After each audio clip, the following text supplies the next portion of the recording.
സംസ്ഥാനത്ത് പനി ബാധിതരുടെ എണ്ണത്തിൽ വൻ വർധന. ഇന്നലെ മാത്രം പനിക്ക് ചികിത്സ തേടിയത് 11,000-ലധികം രോഗികളാണ്. ഏറ്റവും അധികം പനി ബാധിതർ മലപ്പുറം ജില്ലയിലാണ്.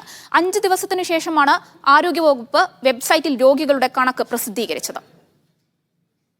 ജൂലൈ മാസത്തിലെ ആദ്യ ദിവസങ്ങളിലും സർക്കാർ ആശുപത്രികളിൽ പനിക്ക് ചികിത്സ തേടിയെത്തുന്നത് പ്രതിദിനം 10,000-ലധികം രോഗികൾ. ഇന്നലെ മാത്രം പനി ബാധിച്ച രോഗികളുടെ എണ്ണം 11,438. മലപ്പുറം ജില്ലയിലാണ് കൂടുതൽ രോഗികൾ, 2,159. പാലക്കാട്, കോഴിക്കോട്, തിരുവനന്തപുരം ജില്ലകളിലും 1000-ന് മുകളിലാണ് പനി ബാധിതർ. വരും ദിവസങ്ങളിലും രോഗികളുടെ എണ്ണം കൂടുമെന്ന് ആരോഗ്യവകുപ്പ് വിലയിരുത്തുന്നു. 3 മരണവും പനി ബാധിച്ച് ഇന്നലെ ഉണ്ടായി. സാധാരണ പനിക്കൊപ്പം ഡെങ്കിയും എലിപ്പനിയും മഞ്ഞപ്പിത്തവും ബാധിച്ച് ചികിത്സ തേടുന്നവരുടെ എണ്ണത്തിലും വർധനവുണ്ട്.